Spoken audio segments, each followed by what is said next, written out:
Welcome to Transformation Interrupted. Thank you for joining us here at the Exec Summit. My name is Scott Liska with AWS. I'm Vice President of Strategic Accounts, and I am proud to be attending my 11th reInvent in a row, so pretty excited about that. Our team works with customers across all industries.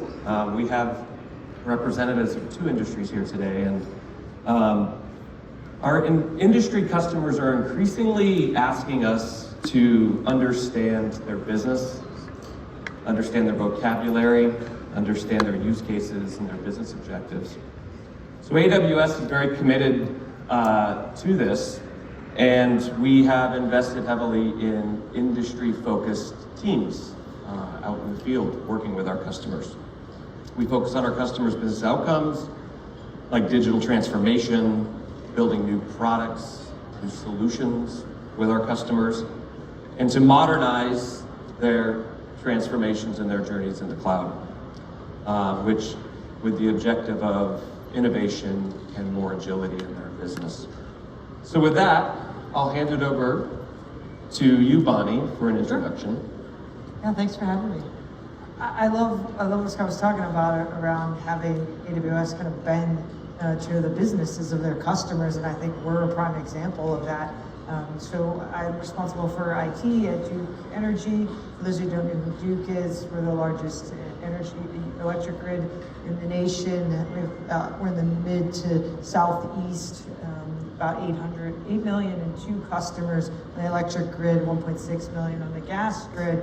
And it's a really exciting time to be part of the energy industry because we're going through this massive transformation between traditional energy resources and renewable energy, and the evolution of what customers want out of their energy. If you think about electric vehicles and devices within your home that just now are part of our lives, and how power has to be there at all times in order for us to function. We have to transform and evolve to meet our customer needs, and partners like AWS are a big reason that we can do it at a scale and a pace. So pretty excited to be here, and appreciate the partnership. Great, thanks. Axel? Yeah, Axel Schell, thank you for having me. I work with Allianz Technology, so we are basically providing IT to the Allianz Group. Allianz is an insurance company. It's always a bit difficult here in the US because people, if they read it, they say, what kind of alliance is it? So it's no alliance, it's just Allianz, that's how we call the company. We're operating in 74 countries, 130 billion revenue, and I'm together with my colleagues trying to make sure that we have the right IT strategy and also deploy and implement the right things. Thank you. All right, let's jump in. So this session I mentioned is called Transformation Interrupted because it's been pretty challenging the last few years. Plenty of challenges compounded by recent economic challenges.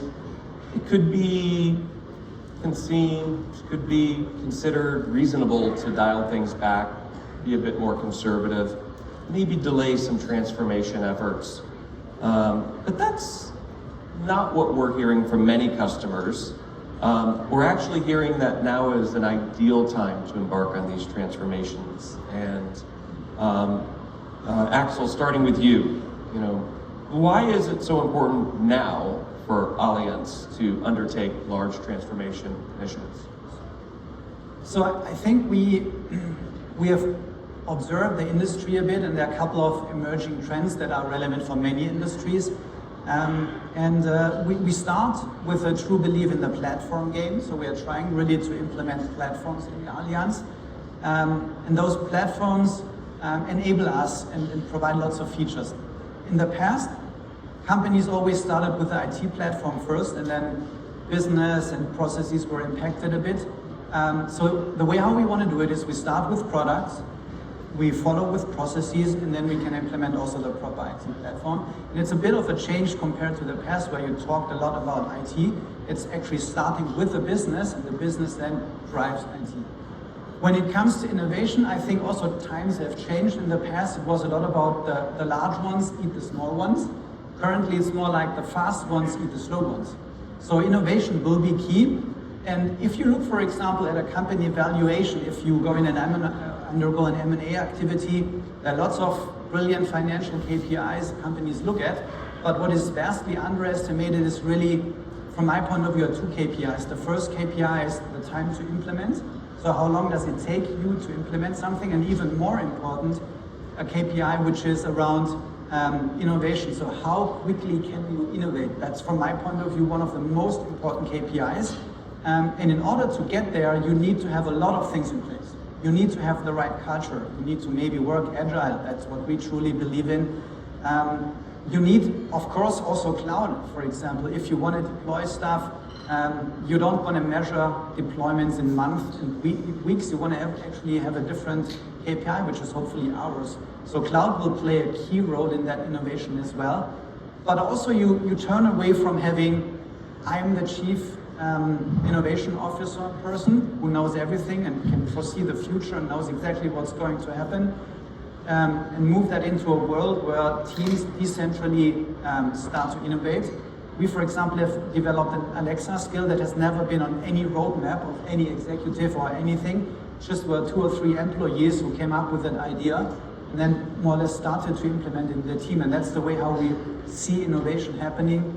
And the key KPI is how long does it take you to implement something, and even more important than innovation. Excellent. Bonnie, we had pretty exciting news recently. Our two organizations, Duke Energy and AWS, just announced a collaboration to develop smart grid services that will drive clean energy transition. AWS will be Duke Energy's primary cloud provider in this effort for intelligent grid services and iGrid. We're aiming to achieve a lot together in this partnership. So really it's the same question for you. You know, why is now the time to take on bold bets on transformation? Yeah, I think it's twofold for us. I think one, it's customers' needs are evolving, and if we as the utility don't evolve with them, there's a choice now in providers if you think about energy, and we want to be the one they choose ultimately. And in order to do that, you have to evolve with the changing dynamic of customers. So that was the first and foremost thing. And you touched on it, is there's the speed component of it. People don't want to wait anymore to get what they want or be able to use whatever they want. So think of, you go and you buy an electric vehicle, you just want to be able to plug that in at home and at work. And you know, the energy grid just really wasn't built that way. We were built to supply energy one way, and now if you think of batteries and solar panels on people's homes and EVs in their garages, all of that potentially needs a place to go back to. And we're the grid. We have the infrastructure in order to support that, but we have to create the ability to make that work, and that's where the modernization comes into play. And for us, we feel as if we're not going to be out in forefront partnering with the big providers to make this happen, somebody else is going to do it. There's so much competition trying to get into our space, but we feel we're the best ones to do it. We just have to evolve and change in order to meet the customers where their demands are, not after they need it, but anticipate it before they need it so it's there. And it's just almost like a no-brainer for them because it just works. It's interesting, two very different industries, but the underlying need for transformation, speed, agility are consistent. That's right. You're both focused on customers, helping your customers with challenges that they're faced with, weathering tough times, uncertainty, change, delivering positive outcomes. Axel, when I think about the complexities of your business being a century old, how do you think about managing through that complexity? How do you have a principle that you drive from a mental model perspective for an IT strategy, and how does that impact Allianz's business? So complexity is definitely a huge challenge, and I think also not only for us, but maybe for some of you here in the room as well. And we are thinking a lot about how to reduce that kind of complexity. Our program is called Simplicity at Scale. So we are trying to simplify and then also scale it. And one of the things I learned in IT, but also on the business side, is one thing you cannot scale, and that's complexity. So as soon as you have complexity in your systems, you will not be able to scale. Now, great insight. The question is, how can you achieve simplicity? How does that work? And maybe a question also to the audience here in the room. I think everybody would say simplicity is great, so better than complexity, but how to get there? So how many of you have attended a simplicity training? How many of you have studied simplicity? How many of you have in your company, in your enterprise, employees who go through a kind of a curriculum to learn how to simplify things? Does anybody know a university that actually has developed a framework for simplicity that works in business and in IT? And I think that those are a couple of challenges. So the question is really, how can we get there? I don't have the answer, but I have a lot of ideas how to get there. One is, for example, you can apply Marie Kondo's concept. I think everybody knows about that. It's a way how to reduce complexity. We looked into that and try to learn from this. But also, a key concept is, and that's super tough, you need to say 1,000 times no before you can say one time yes. And 1,000 no's are no to either features or products or wishes that something gets implemented. And those are the difficult no's, not the easy ones where everybody says, yeah, this is anyway easy to kill. No, super tough no's. And if you are with that mindset underway, then you will be in a better position to reach simplicity. Can we negotiate down from 1,000 a little bit? Thanks, Axel. It makes me think of one of our leadership principles. Many of you might know that Amazon has a leadership principle called Invent and Simplify. And when we build something new, then we look for opportunities to make it easier, more simple, find efficiencies, optimize it, lower costs. So I think it resonates for us as a mental model. It's very important with us as well. Bonnie, continue the conversation specifically around data, if we can transition to data. Data can drive simplicity and speed if used, wisely. Duke Energy has exciting plans in this space of data,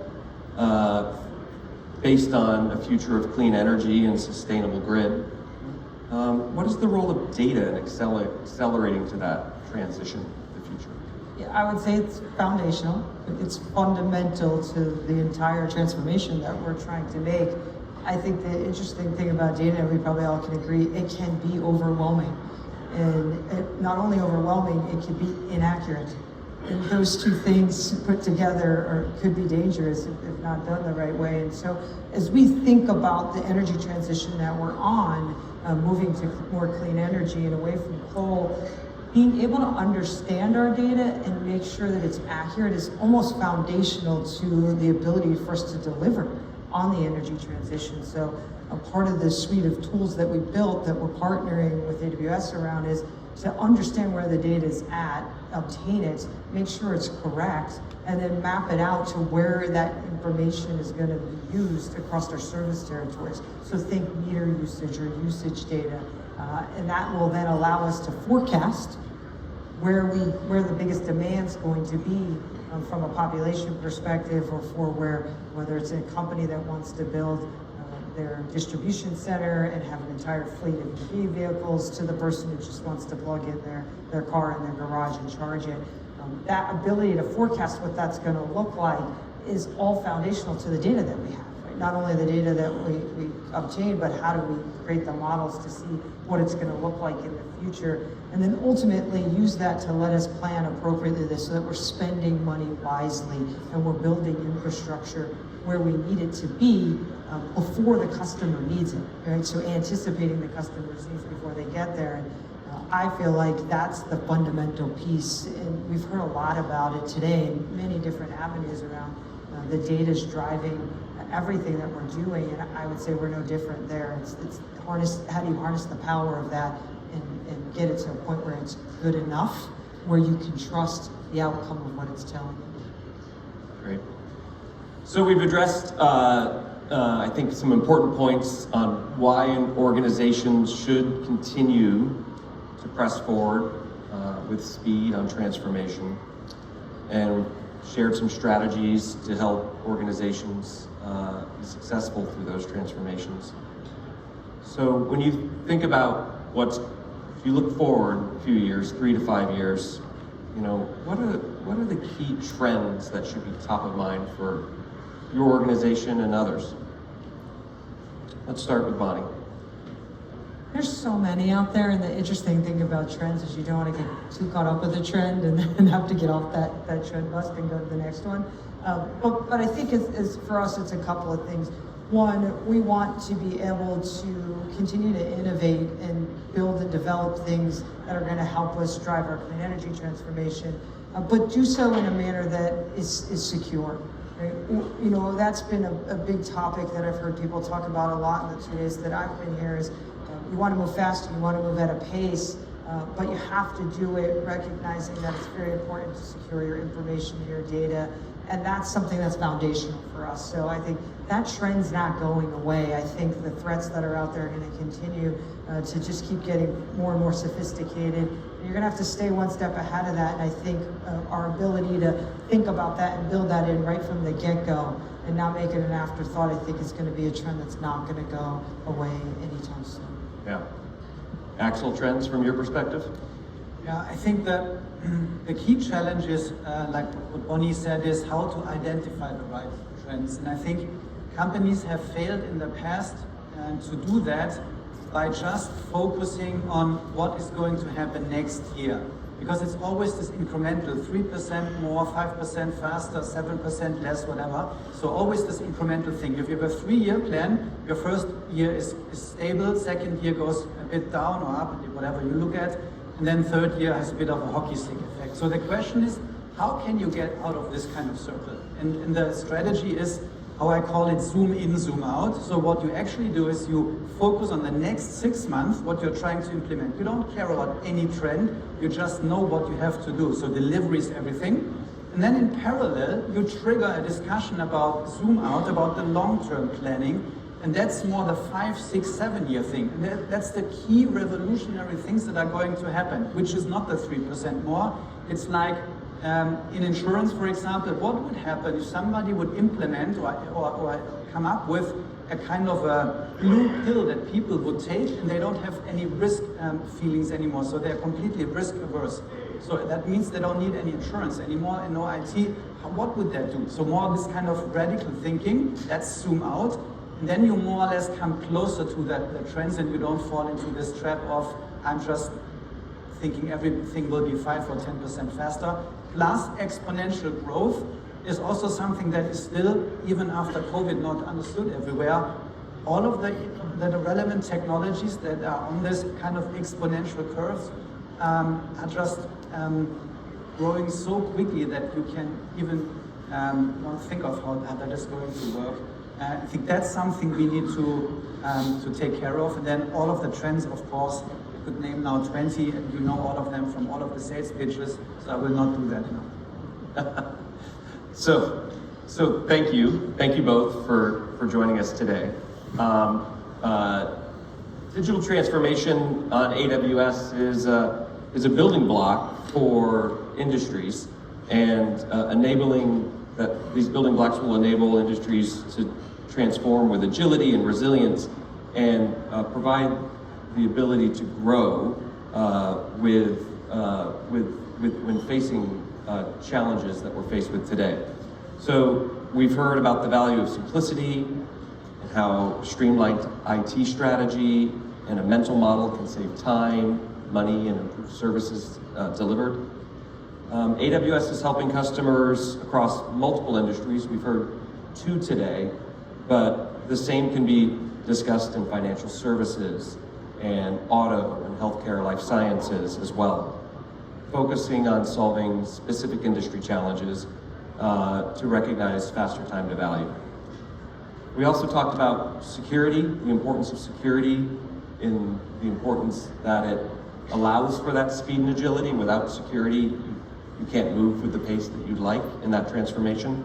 So super important to recognize that you can achieve these things with an improved security posture on AWS Cloud.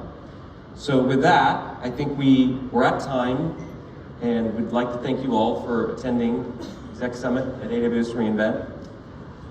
I'd encourage you all to stay for the next session.